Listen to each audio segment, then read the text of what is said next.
Nous sommes toujours au salon Planète Zen à Liège et hier se tenait ici même une conférence sur le thème de la joie et elle a fait salle comble.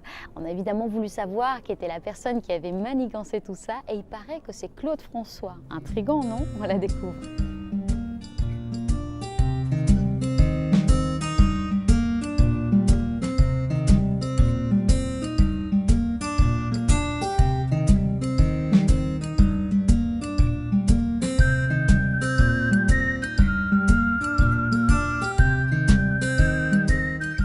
Bonjour Claude. Bonjour Véro.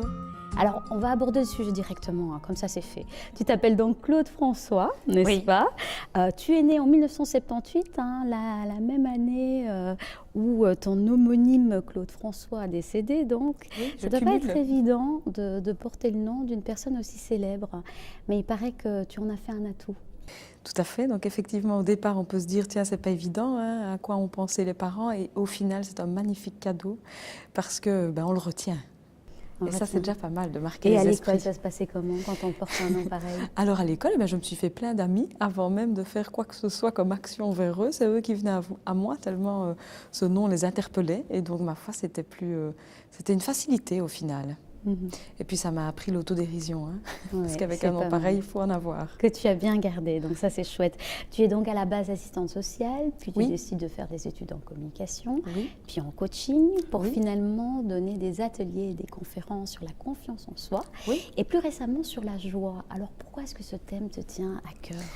La joie, pour moi, c'est vraiment quelque chose qui, quand on est connecté à la joie, je trouve qu'on vibre plus, on a plus d'élan, plus d'envie d'avancer, de créer des choses.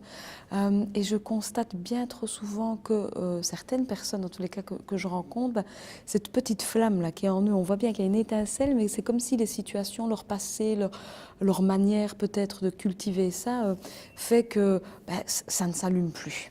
Tu me disais avoir notamment vécu un événement assez grave dans ta vie qui t'avait paradoxalement rebranché à la joie, à Oui. ce fameux sentiment de gaieté. Oui, j'ai perdu, comme beaucoup de monde, une personne proche, un de mes piliers dans la vie. Cette personne est partie suite à une maladie et donc il y a eu un accompagnement de tout ça. Et pendant cet accompagnement, la leçon était magnifique parce que chaque minute, chaque heure de vie était source de joie. Et donc ça a développé chez moi ce côté. Alors je l'avais déjà très fort, mais là ça l'a multiplié de me dire c'est précieux en fait tout ça, c'est précieux. Et plus je suis en joie et plus je peux vraiment distiller ça et alors créer quelque chose de merveilleux.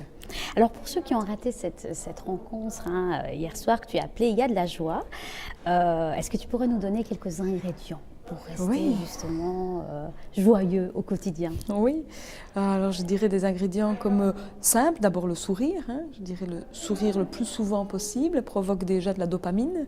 La dopamine, elle envoie une énergie magnifique à mon cerveau qui est déjà dans quelque chose de plus ouvert, donc c'est déjà pas mal.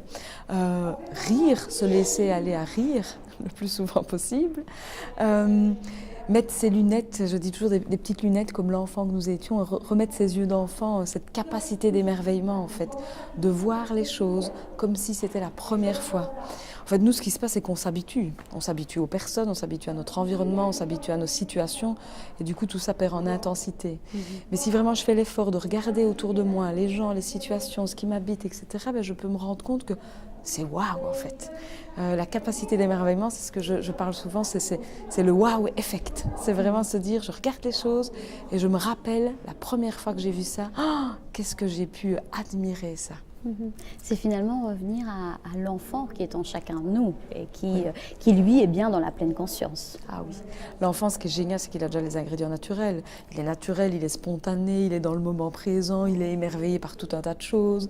Et c'est ça, en fait, c'est se reconnecter à cet enfant que nous sommes encore et qui, lui, ne demande qu'à s'exprimer à nouveau. Ouais. Mais ce qui se passe, c'est qu'à un moment donné, on est devenu adulte. Et je dis adulte avec le côté négatif du sens, c'est-à-dire que c'est comme si on passait d'un côté à l'autre et puis qu'on oublie en route l'enfant qu'on était. Et l'adulte, il a ce côté parfois un peu sérieux, trop sérieux. Il met des masques, des costumes en fonction des attentes, du rôle qu'il a, de la fonction, de la situation. Et puis on se déconnecte en fait de qui on est vraiment et de sa nature. Et donc si on devait transmettre un seul message aux enfants, quel serait-il? C'est qu'en fait devenir adulte c'est génial aussi. Parce que ça ne veut pas dire qu'on perd l'enfant qu'on était. Est-ce que tu cultiverais pas quelque part ce côté femme-enfant chez toi? Si, certainement, certainement. C'est assumé? Oui, c'est assumé. Et j'en suis fière parce que je crois vraiment que c'est ça en fait qui fait que on peut plus voir avec un filtre positif la vie si on garde vraiment cette connexion à l'enfant. D'accord. Et il paraît que le merci est aussi important et contribuerait à nous rendre plus heureux. Pourquoi? Oui.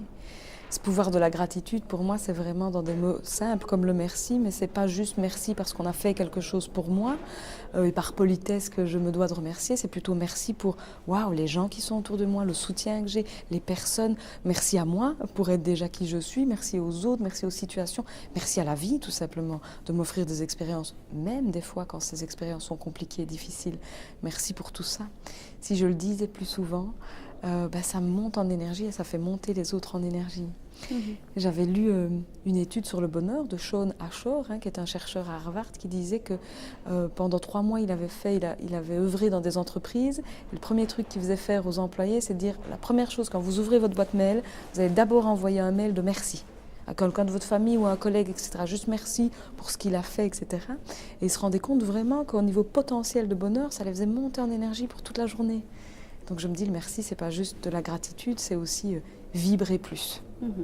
Donc on retient que c'est important de célébrer la joie, Oui. qu'un simple sourire peut provoquer de la Oui. dopamine. Donc finalement, le moindre geste, le moindre, même une minute, une seconde compte pour Oui. être heureux. Et quelle Oui. est ta définition du bonheur? Ma définition du bonheur, c'est à chaque moment, même si je ne choisis pas les situations nécessairement que je vis, je peux choisir le filtre de perception par lequel je vais le vivre. Et cette définition du bonheur, pour moi, c'est de regarder ce qu'on a déjà, ce qui nous entoure, avec un filtre de perception positif. C'est de se dire, tout ça, c'est déjà bien. Et d'arrêter de sans cesse reculer les limites du bonheur, parce qu'il en faut toujours plus, il faut aller plus loin, il faut encore. C'est de se dire, ça, c'est déjà waouh, en fait.